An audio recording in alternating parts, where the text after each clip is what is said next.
This is Women Road Warriors with Shelley Johnson and Kathy Tuccaro. From the corporate office to the cab of a truck, they're here to inspire and empower women in all professions. So gear down, sit back, and enjoy.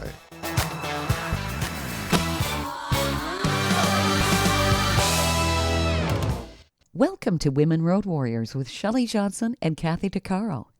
We're a show that works to inspire and empower women in every profession and lifestyle. Whether you're at home, in the office, or in the cab of a truck, we help power you on the road to success. We tackle all kinds of topics and work to encourage women to be their very best with informative guests and women who've been champions. I'm Shelley. And I'm Kathy. No topic is taboo on our rig. We tackle the tough topics along with the not-so-tough topics. And we like to feature experts and celebrities who can assist women in being the very best they can be. You know, empowerment for women is something that we're passionate about. Robert Charles is an author who's penned several books to empower and inspire women from a variety of ages. His book, $1 Trillion Gal, The New Sisterhood of Power, talks about the decisions that women over 40 must make to be successful. It provides clarity and strength to women. He also wrote The Theory of Swag, A Young Women's Guide to Success and Health. Both books focus on finding independence and empowering that goal with a specific plan. Women drivers have written Robert as they've left their traditional jobs to find entrepreneurship and independence. And Robert's here today to help women find their true entrepreneurial spirit and avoid being distracted by family and lovers who can hurt their success. Welcome, Robert. We're very glad to have you on the show today. Thank you, Shelley and Kathy. I appreciate the time and the opportunity to talk about a subject that's very close to my heart, at least for the last 20 years. I thought we could begin with your background and how did you get inspired to write empowerment books for women? That's so very important. Well, the irony is I was a producer, a director, and a writer. I wrote the Broadway play and the life story of Babe Ruth, and I've done many documentaries. I was a sitcom writer. So my background has always been in television. And my wife had been diagnosed with breast cancer several years ago, and it was a tough battle for us. She went through 8 surgeries, and there was no way that I could be on the road, which is kind of ironic to our topic and subject matter, and be away. So I started to help people I knew in the area of marketing and promotion, and I suddenly was attracting book authors. I was attracting people that were in early software years developing projects. So I suddenly was in marketing and helping in PR campaigns and programs. And at that time, it was important for me to be home as Annie was going through all the surgeries and going through just a tremendous amount of challenge for us. I was blessed because 4 of my brothers were physicians. I have 4 nieces that are physicians and surgeons. So I had a family of doctors that could really help me make this transition. And this is where my marketing started to grow. And I was talking to Dr. Lois Lee, who founded Children of the Night one day, and we were talking about she rescues young women off the streets of Hollywood and puts them into a program where she educates them, clothes them, feeds them, and educates them for 4 to 5 years and prepares them for the real world with transitional jobs. And it's an amazing what she's done. She now works with Interpol all over the world and has set up various programs. So I wrote the first book, The Theory of Swag for Young Women. And my goal was 19 to 29. After I finished the book and its popularity, she wanted us to promote that young women did under 15 should care. So I wrote the book so they could put it in a backpack or put it in a purse. We priced it very low. We wanted women to start reading the importance of independence. And we handled it with sensitive nature. We focused on religion, respect to parents, early relationships, male dominance, and that's what started. And after the success of that book, we started to see a pattern, receiving thousands of emails, and we saw the pattern was about their mothers. Their mothers were where they emulated their life, the decisions that they made. And I must say that in 90% of the cases, relationships and dreams were derailed by the significant other in their life. And that really was what charged me. So in writing The $1 Trillion Gal, the reason it was titled that is because women control consumer spending. They control the financial economy. The largest transference of money that will happen now and in the next 10 years will be to widows and young women or women who have received money from elderly parents. And so now the investment world are chasing women because they will control the financial side of this.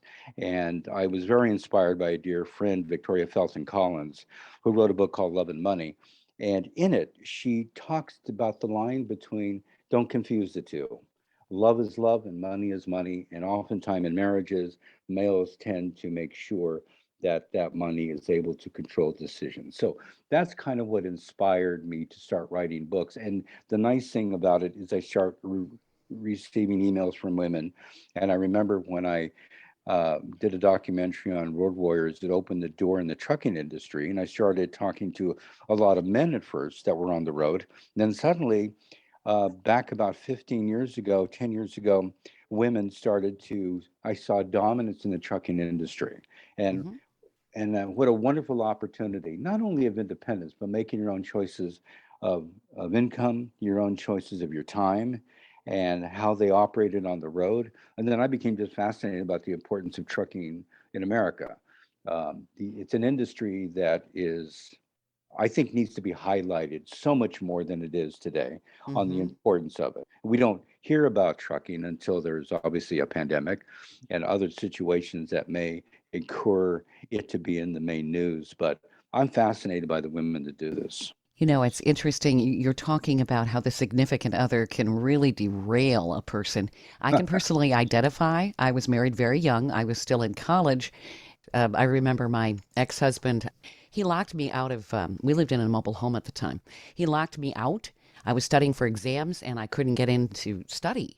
Oh, And I Lord. remember he had a company Wow. car and I couldn't get his attention. I went out and I was holding a brick next to the windshield of his company car. And I said, if you don't let me in, you're going to have to explain this to your boss. Guess what? He let me in. He sure did.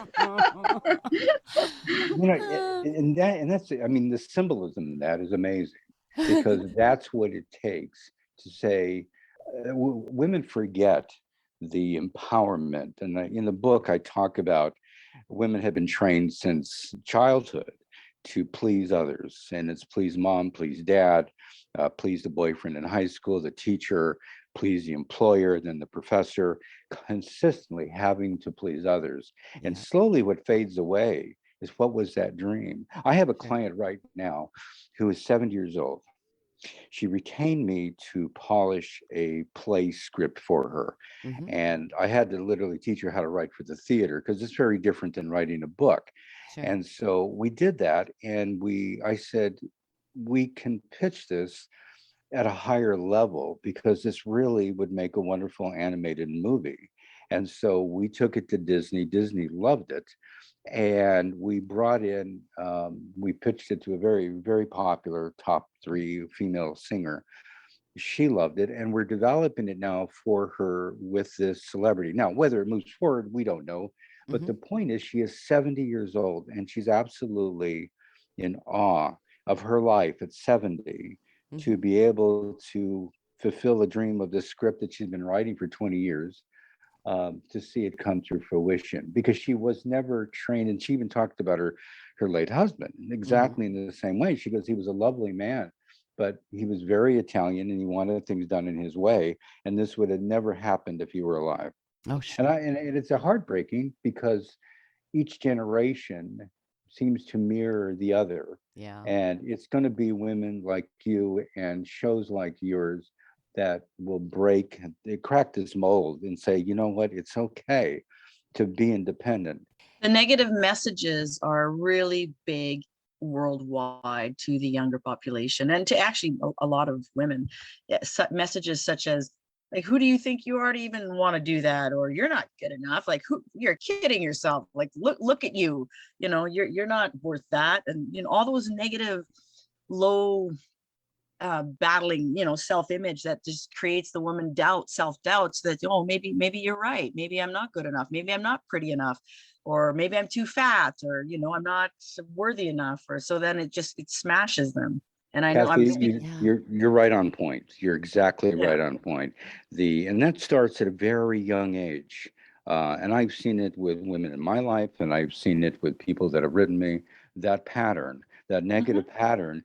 And you do start to believe, well, maybe I am dreaming. Maybe I am. I Yeah. remember, I go way back, landed up in television, and I accidentally got hired to produce a television show called The Dating Game, the Newlywed Game. I was brought in. They accidentally hired me. They thought I was someone else, and they didn't realize it until 2 weeks into the job that it was that that I wasn't That's Rita great. Moreno's nephew. And um, and at that time I was the only Hispanic sitting in the lobby, and and so they just assumed with Hispanic blood that, oh, this must be him. And 2 weeks later I was doing so great in the job, they offered me the job, and I stayed in television.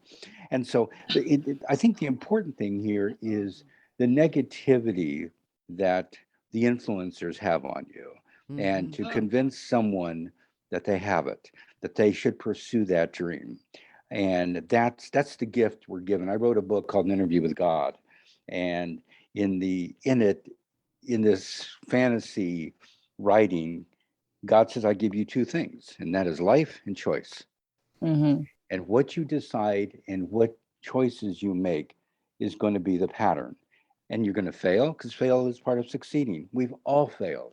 We've all done things, and we have to find that energy to be able to stand back up and say, okay, one down, I can run at this again. And just the message Kathy just said, the negative starts from family members and those And people who supposedly love you. the Mhm. thing is, it lasts a lifetime, Yes. because when I lost my nursing career and I ended up having to figure out what I wanted to be when I grew up at 42, I got the opportunity to take a heavy equipment operator course at the age of 42. And those negative messages, they were persistent in the back of my mind saying, Kathy, you're 42, you're a woman. Who do you think you are that you're going to have this new career operating, equipment? And it went on and on and on. But the only thing that powered me through that was myself, my own self-talk, and the fact that I had nothing left to lose. I mean, really, I was homeless. I mean, not homeless, like just I had nothing. And I had 8 hamsters, one wheel in this noggin, and pumping gas at a gas station wasn't an option. So I said, I'm going to do this. So, but what was the beautiful thing is that as I was going, because it was a 12-week course, as I was going from equipment to equipment to equipment, different ones, I would get on it like an excavator, and I'd be, holy cow, like, I got this, I can do this. And I'm Mhm. loading a rock truck, and the empowerment that gave me, like, oh my, the instructor was jumping up and down. He says, can I marry you? You're awesome. Oh, Man, that's that's amazing. great. The girls in the pickup were jumping up and down, cheering me on. But what was most empowering was that here I am smashing all those negative messages that I've had with me since I'm a small girl, that I'm not Yeah. good enough, that I can't do it. And here I am in a man's world operating equipment, and yeah, I can do it. And oh my God, look at me, I'm even good at it. Right? Kathy, you brought something up. Yeah. One sentence. I told myself.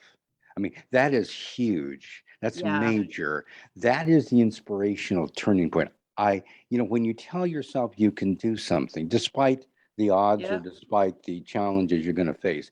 We have a documentary in the making called The Neuroscience of the American Woman. And really, it studies the mental and emotional pattern of how women's brains work. And we've so far interviewed women sommelier, which are wine tasters, which is a male-dominated world. We have cruise ship captains that are women now. Um, we have amazing women in the federal courts as judges. I mean, Mhm. there's nothing that women have not proven that they can't do. I mean, we have. Well, I mean, look in my world. We operate Yeah. the largest equipment in the world, and there are lots of women, Yes. tiny little things, 5 foot nothing, that are operating the biggest shovels, these electric shovels that are like massive. They're the size of ships. And these young, tiny little things are running them. It's awesome. I Yeah. have a niece. I have a niece who's 5 foot. She's an orthopedic surgeon. She has to stand up on a stool to use the saws in surgery, cutting Believe bones. it. And I think something in her DNA is like what Kathy said. Something in me said, I can do it. She was being tried to talk out of it, even by her own father, who's a physician, who was told, well, do you really want to do that? That's really tough. There's a lot of easier things women can get into as physicians. And she says, no, there's no reason I can't do this. And so the point is that voice that Kathy had, it's the voice that Shelley had with a brick in her hand. Yes. This is what this is important about. This is what the topic should always be, is listen to that inner soul. Stay tuned for more of Women Road Warriors coming up. Great leaders challenge their people not to stop at the first right answer. Tighten the Lug Nuts is the book that will help you move past that first right answer to be more effective, more productive, and more successful. This book serves as a blueprint that can be easily applied by leaders, entrepreneurs, truckers, owner-operators, all of us in our everyday lives. This is one of the best leadership books you can read to help you accelerate towards your personal and professional goals. Plus, a portion of the proceeds will be donated to truckerschristmasgroup.org. Visit tightenthelugnuts.com to order your copy today.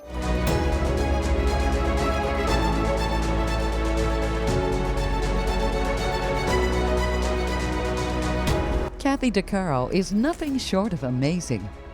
She not only drives the world's biggest truck as a heavy equipment operator in northern Alberta, Canada.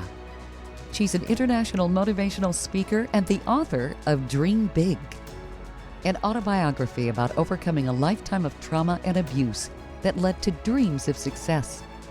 Kathy inspires people the world over to change their lives and improve their self-worth. Her book will change your life. She's passionate about personal growth and believes anyone can change their circumstances and overcome their obstacles if they believe in themselves. Her life will amaze you and seriously inspire you. Be sure to order a copy of her book, Dream Big, on Amazon.com.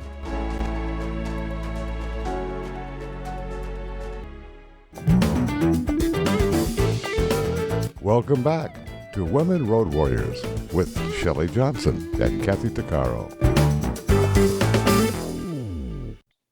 What I've found is that because I deal with a lot of women, I work at women's shelters, I go to schools, I work with the young girls from 14 to 18. I'm everywhere. And the common denominator, which I tell them, is that it's going to hit you. It's going to come at you left, right, and center, these negative self-image, these negative talk. You are the only one that is empowered to talk yourself through it, to come when it comes to say, because it's going to come. But I'll give you an example. Here I am operating the biggest truck in the world. It is 2.5 stories high. When the box is up, it's 5 stories high. It's 3,800 square feet. Wow. I drive a mammoth of a house, right?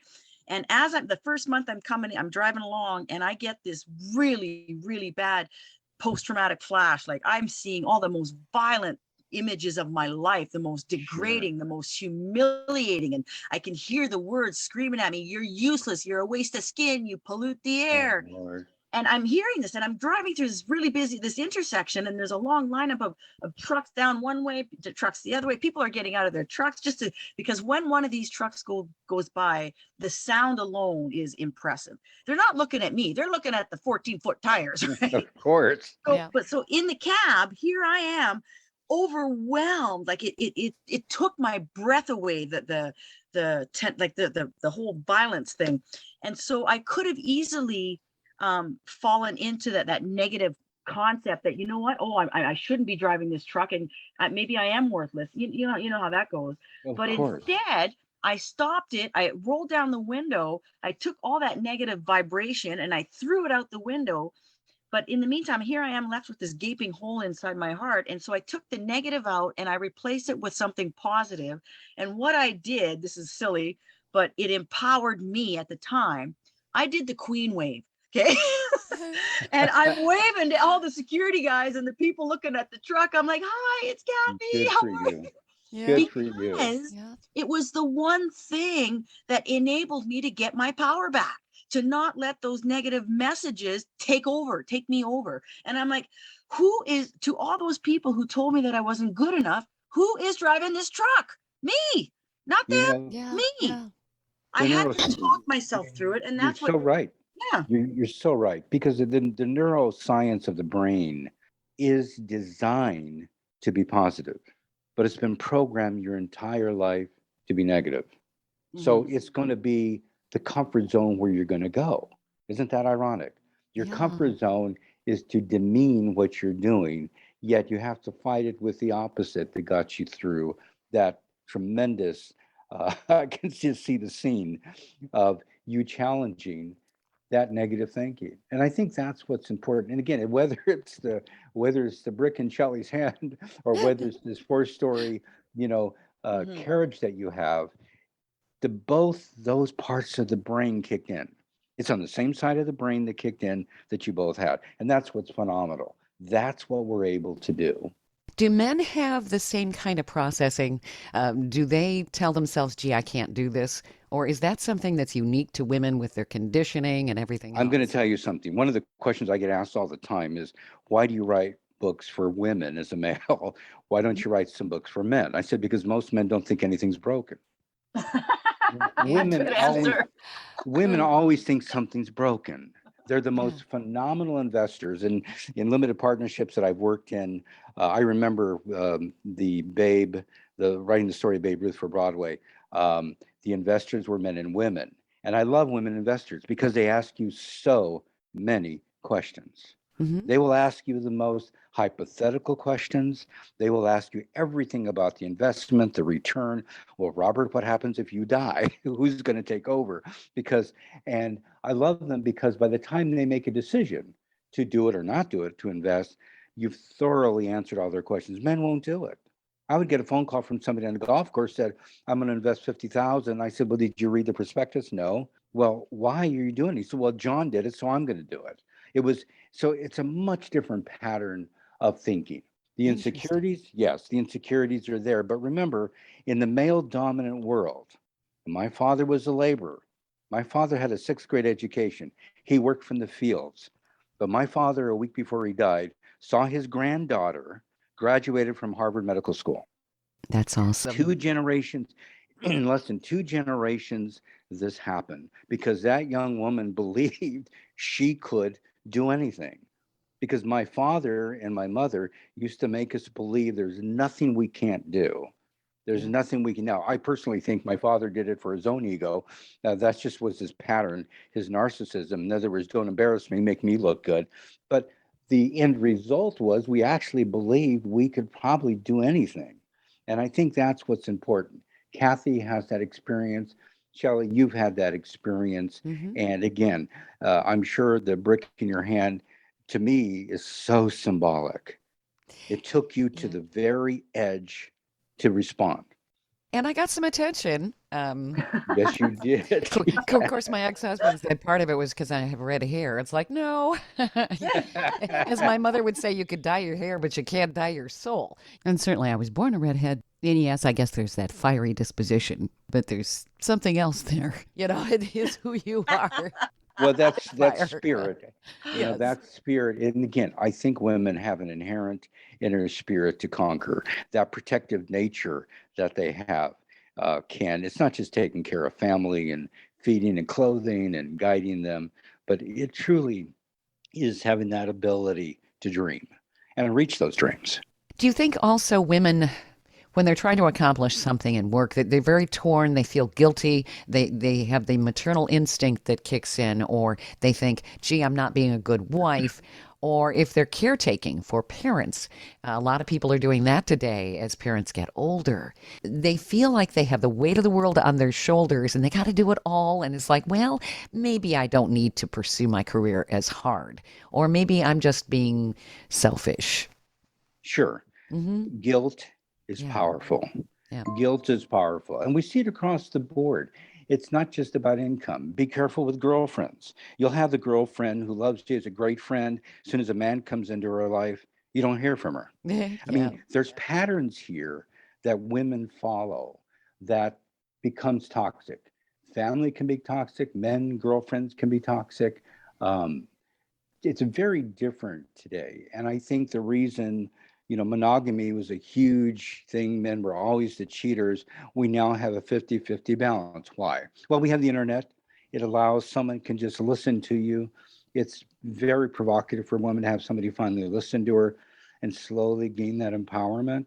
Mm-hmm. And so I think we have to measure every single part of our lives. It isn't just about becoming an entrepreneur. I think it's that self assurance, that Kathy Shelley turning point that makes them take control back of their lives and say, of course I can do it. Why not? And I think where Kathy's talking something extremely physical, that they wouldn't match her up. We've also seen it in what we might call the whole technology side.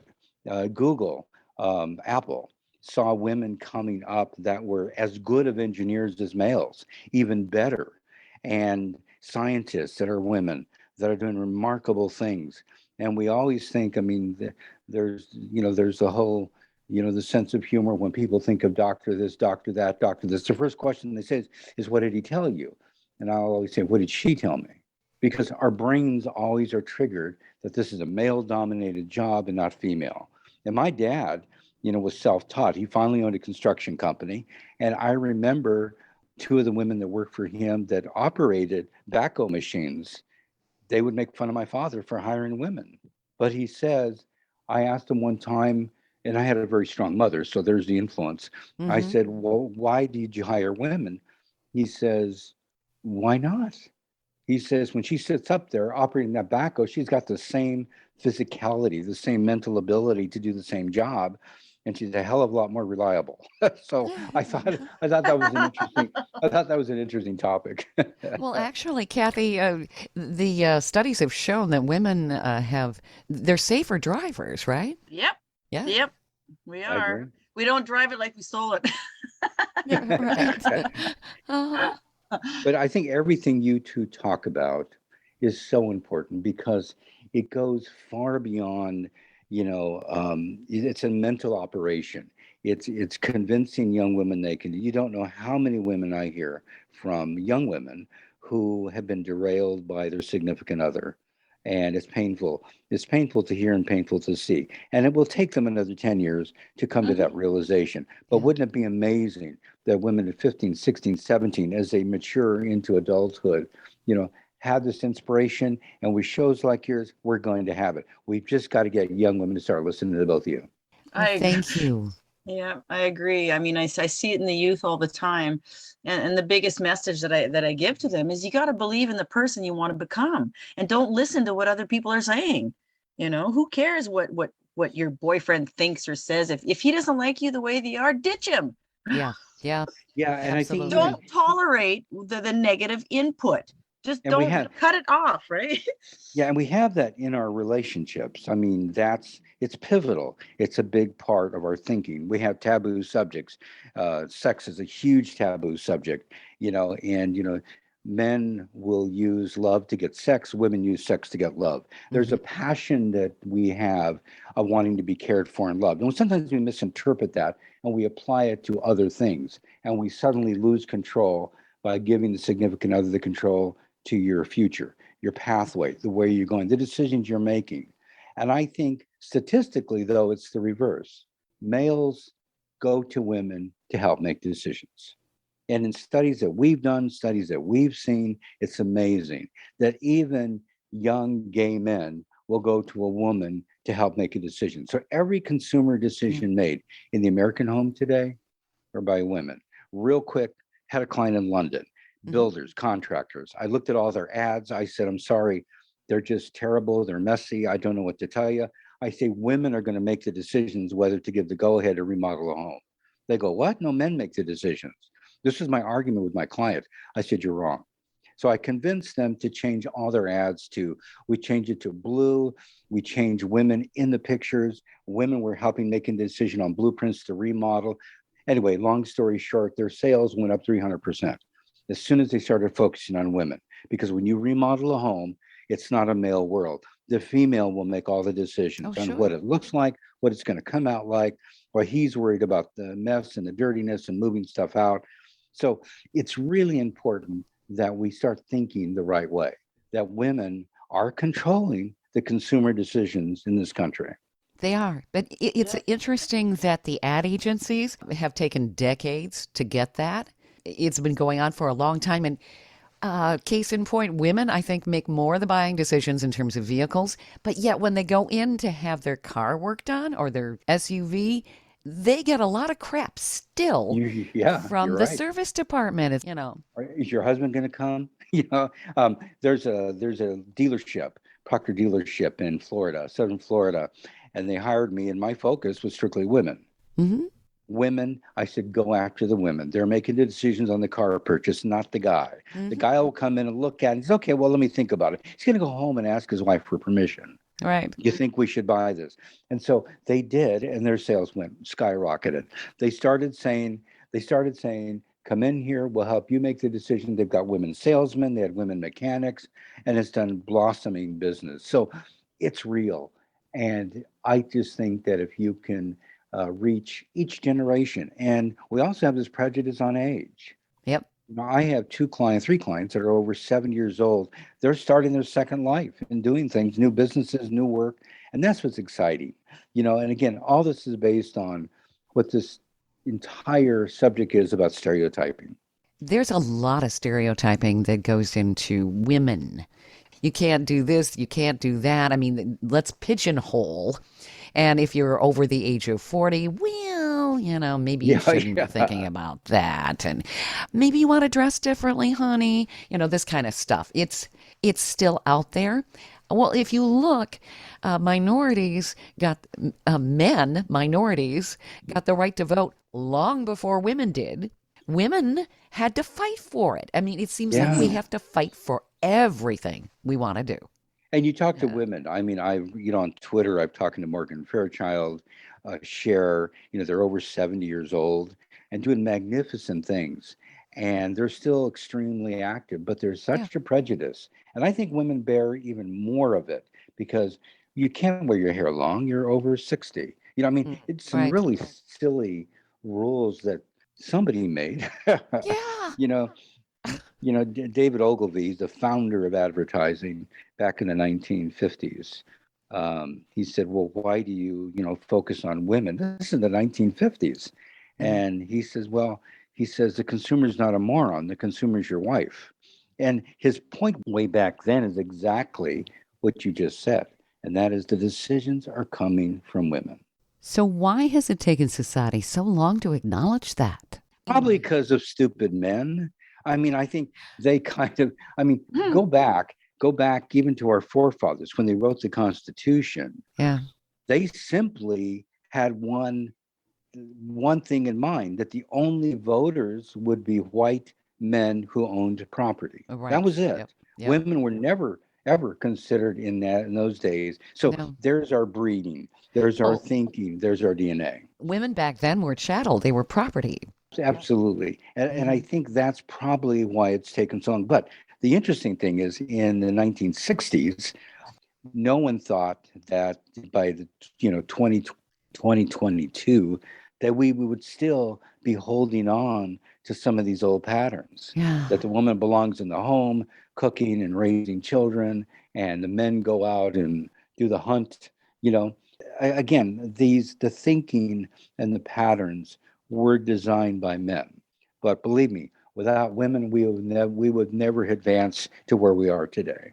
I totally agree. I remember my mother teaching me something about grammar and the importance of a comma. There was a sentence she taught me without commas. What was it? Woman without her man would be savage. Now you add some commas to the sentence. Woman, comma, without her, man would be savage. Absolutely. The power of the comma. Yes. You guys are right on point. and it also impressed upon me as a child that, there's a real good purpose here for women in a man's life. Stay tuned for more of Women Road Warriors coming up. Industry movement Trucking Moves America Forward is telling the story of the industry, our safety champions, the women of trucking, independent contractors, the next generation of truckers, and more. Help us promote the best of our industry. Share your story and what you love about trucking. Share images of a moment you're proud of. And join us on social media. Learn more at truckingmovesamerica.com.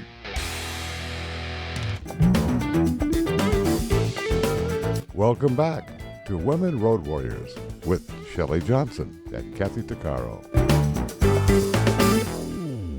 My brother, who's now, in his late 70s, but very active as a physician. He still works in ER. He's specializes in trauma care. And, he once told me years ago, he says, without nurses, we would be dead in the water. We'd be all imbeciles, and he said, and they run the show. And he's right. We are interlinked. It's not one better than the other. There's a need for both, and there's got to be a harmony between the two.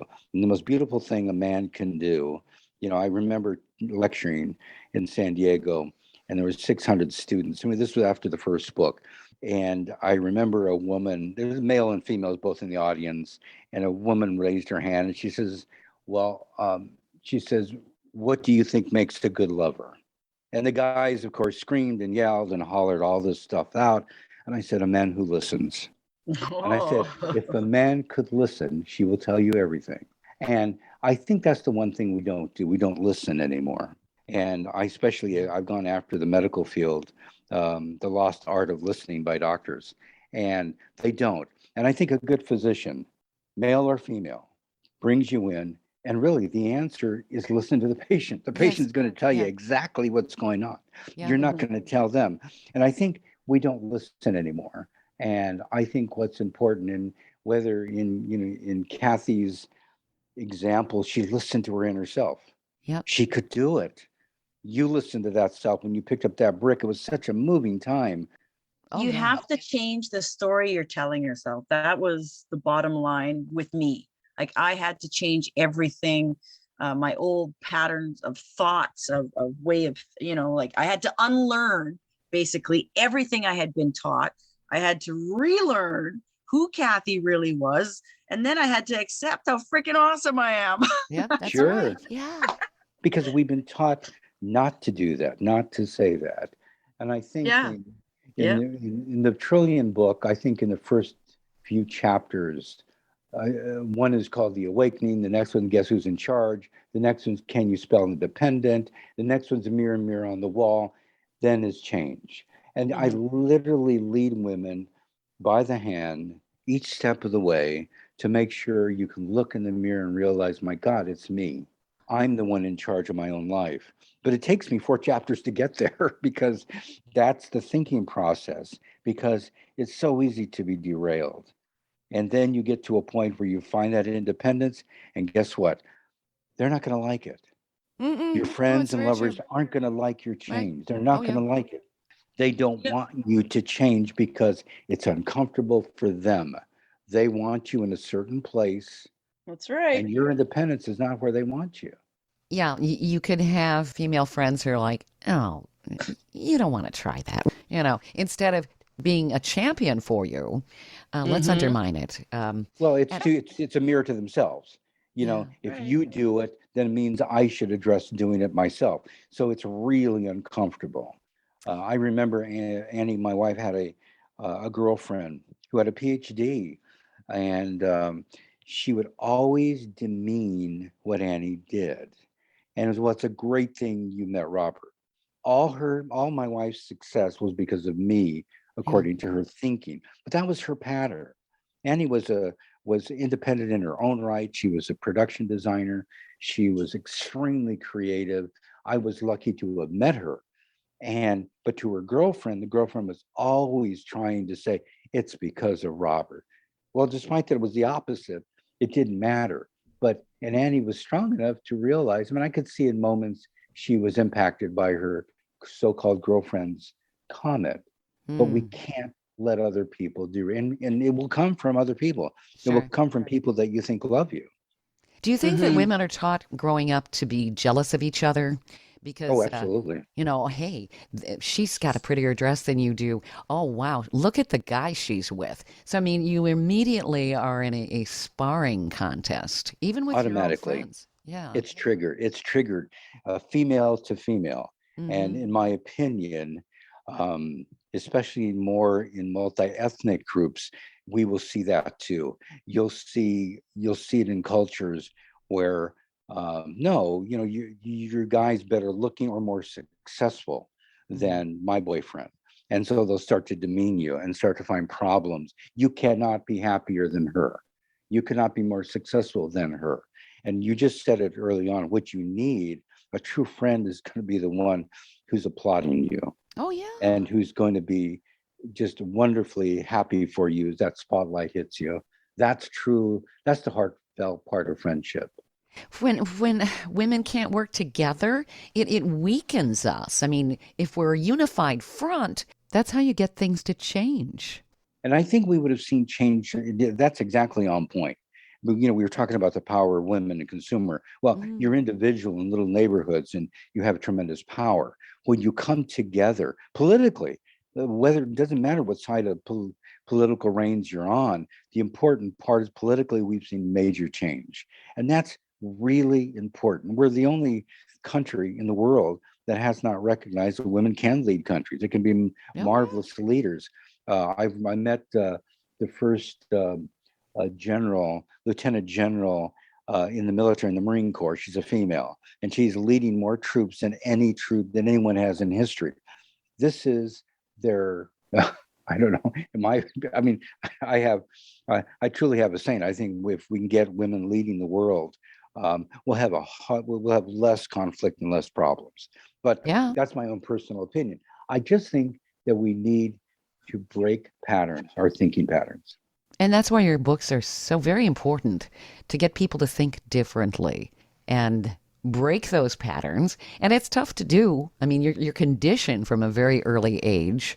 And And even if, let me leave you yeah, with one last thing that uh-huh. women should be concerned about. And I won't go into the heavy details of narcissism.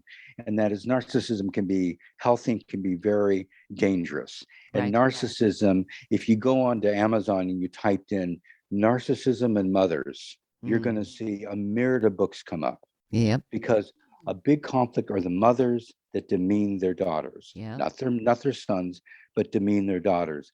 Well, throughout life, well until before mother passes away, they will demean their children, their daughters, and it's really an important subject for another time. But I guarantee you, to your listeners, your women, you've not got support from your moms. I mean, those that have great relationship with mom and you can do anything, that's wonderful. Yeah. But a majority of women find conflict with their own mothers, Why and is you it can never be good enough. mothers do that? It's narcissism. It's Hmm. purely genetic. I guarantee you, when you look at a narcissistic family, you'll see a pattern. And Hmm. grandmother was that way, or great grandmother was that way, or great grandfather was that. It's in that DNA pattern. I mean, believe me, in my documentaries, I've interviewed serial killers, I've interviewed politicians, Wow. actors, and they all are narcissistic. Now, the difference is some have the violent sociopathic side to them. Uh, Others just have strictly a selfish tendency about them. Hmm. And but it is inherent so often with mothers and daughters. And I guarantee you it's a topic and a subject that women who are entrepreneurs and truckers and out there doing this will sit and listen to this and say, my God, you just described my mother. Yeah, right. Yeah. Hmm. And it is interesting with the narcissistic mother because they can have maybe two daughters, and one will be the fair haired child, the other one's the Yes, scapegoat. happens often. It Hmm. happens. They'll pick one child, but they typically pick that child to demean the other child. In Yep. other words, why can't you be like Mary? I Yep. mean, it happens in a lot of families. I mean, my older brother was a high achiever, and our family always compared him. We always were compared to him, and it's very unhealthy because my interest was always in writing and the arts. It wasn't. I put myself into pre-pharmacy school, just bored as can be, um, and that was not going to work. And I mean, I've gone through so many different parts of my life, and that it happens to both men and women. I mean, males will be demeaned by their parents as well, and there'll be the fair-haired child who's great. Hmm. Um, And my mother is always favored, in her world, if you were a lawyer or a physician, well, that's it. That's Mhm. you reached a great thing. Sure. When I went into writing the arts, oh, it was it was like my mother went to the church and started praying to the patron saint to try to turn me around. Mm, But it happens. sure. And it didn't discourage you. You still pursued your dreams, which is very Yeah, I important. think Yeah. I'm a fanatic about research, education, information, trying to understand what we do, why we do it. Even with documentaries that I've done, I've always wanted to know why we got here to a certain place, or an individual, or a story. What happened behind the scenes that we need to? Can we learn from this? Can Mhm. we empower one another? And I think that's important. I love your messages here, Robert. And Yeah, me too. You're Oh, thank you, awesome. guys. You're yeah, just awesome in every yeah, way. How's yes. that? Well, you two are the messengers. I can sit here and philosophize and I can write about it, but you're on the front line. And I think I'm you are the leaders. You are the leaders here. They're going to inspire. Even if we get one person out there listening to the two of you, Mhm. going, you know what? They're right. I've Yeah. been saying no to something that I've been wanting to say yes to. And Uh-huh. that's it. My greatest satisfaction was getting emails from young women who would read the book and said, you changed my life. They had that aha moment. I Yeah. had a woman who wrote me, Yeah. she says, I'm in my 50s and I was convinced by everyone that I can't do what I want to do. I can't start my own business now that my husband died. I now have some freedom and independence. He would never want me to do this. And I'm Yeah. going to do it because of your book. And I got to tell you, that's just a phenomenal feeling. I agree with my book Dream Big, that when I get messages from people all around the world who've read it, it touches me in a way that, like, oh my gosh, I did make a difference. I am helping people. I am changing lives. Yeah. And that is priceless. There's no What amount a of money beautiful, that can do that, right? Yeah. what a beautiful title too, because you have to dream big. And again, we need to educate people on failure. Um, we take failure. Failure is a Yeah. lesson that just says redirect, remap. Find the new blueprint. Um, that's all that means. And Dreaming big is huge. And I actually put the cover, the my truck on the cover of the book. They wanted to put my picture, and I'm like, no one will buy the book. You got to put something that's going to stop people in their tracks, Sure. right? Yeah, A absolutely. truck the size of the house will accomplish that. Yes, it will. Yeah. from a marketing point of view, brilliant decision. Mhm. Thank you. It is. And as I said, I think that's what this core values of lesson to learn. And again, we could go on forever to talk about people that are out there to derail you. And unfortunately, it takes far too much energy and too Yeah. much time, but it has to be realized that, I remember, I wrote in the book, I write about the bad boy. Why do women pick the bad boy when all the signs are there? Uh-huh. Because women think they can fix things. Uh-huh. Women think they can fix it. Been there, done And that. Yeah. yeah, then they get consumed, they fall into it, and he's a bad boy because he's bad. Mhm. You're you know, right. Yep. and Yeah. so, Yeah. but we do see patterns, and a Yeah. lot of this in our business and our dream and dreaming big, we cannot ignore the personal decisions we make in our emotional part of our life, because they can really impact us. Where do people find your book, Robert? I love your insight. Amazon, all the online stores, Barnes and Noble, um, both books. The first book is the for younger women, yet everyone said anybody of any age could read. The Theory of Swag: A Young Woman's Guide to Success and Wealth. And the second one is The Trillion Dollar Gal. And again, the Trillion Dollar Gal is about women empowerment. It's the new it's the new empowerment of power, and that's what we're looking at, and that's what's happening right now. So both of them, and again, it's like Dream Big. I think these are books that you just want to have close to you to keep reminding yourself you can do it. And Absolutely. my books, and I don't know about Dream Book, but these books are generally designed to keep it close to you, because you want to make a reference. Because Yep. guess what? We're going to screw up.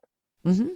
I write a chapter in here about dating, and with all the knowledge and research that I did, I made a decision, and I picked a narcissistic woman when I was dating, and I knew going into it, it was bad. I knew going into it, and the physicality was overpowering the mental state of me. And sure enough, in a short period of time, she proved to be a narcissistic abuser. And so it happens to everyone. Sure. And I think what you have to do is what both of you have done. You stood up, dusted yourself off, and went at it again. And as simple as that sounds, it truly takes a village. And I think you guys are that village to help, women saying, I can do this. I can overpower this. This person in my life is not good. And when you have many, many people in relationships out of convenience, I know people that cannot not have a man in their life or cannot have a woman in their life. Yeah. They can't be alone. Right. And so they keep picking bad. On Twitter, it's kind of funny. There are women who you'll see their patterns. There's one particular woman who's a great artist, but emotionally she's a wreck. Her husband walked out on her.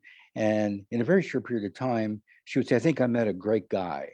And you'd follow her, and 3 weeks later, well, he took all my money or he did something negative. Yeah. And then she keeps picking different men. And she puts it there on Twitter, and women are telling her the same thing. You don't see a pattern. Now, I would never say a word because I still find that I need permission to come in and guide someone. I would never give an opinion as a male. And again, but as I said, I think that if we can encourage people to listen to programs like yours, get the word out, that, invite a friend to listen to you guys. That's all they need. They need to hear it from another woman who's been there. She can show the wounds. Right. Thank you so much for being with us, Robert. I love the time. Thank you both for taking the time. You've been a real gem. Yes. Thank you, guys. Thank you for sharing with me. And I'm going to pick up Dream Big. Awesome. Thank you. Terrific. And Robert, I think it would be great to have you back sometime. You've got a lot of great insight. Your new documentary on the neuroscience. What's the title of that again? It's called The Neuroscience of the American Woman. Wow, it's in pre-production. Wow. It's a powerful documentary that really, we talk about car designers that are women. When I tell, there's another story right there. Everybody thinks, well, who designed the mini truck or the SUV? And everybody always automatically thinks men design cars. There's a massive number of women out there that have designed the latest cars that we have. That would be great. When is this coming out? We're hoping it'll be out in the fall. We're in pre-production now, so if everything goes well, there's talks that it may be January of next year, but I will be more than happy to communicate with you guys when it happens. Okay. We'll look forward to that. Thank you so much, Robert. We really appreciate it. It's been a pleasure. We hope everybody's enjoyed this episode. And if you want to hear more episodes of Women Road Warriors or learn more about our show, be sure to check out womenroadwarriors.com. And please follow us on social media. And don't forget to subscribe to our podcast. Thanks for listening.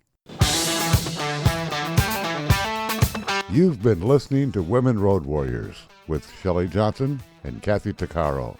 If you want to be a guest on the show or have a topic or feedback, email us at sjohnson@womenroadwarriors.com.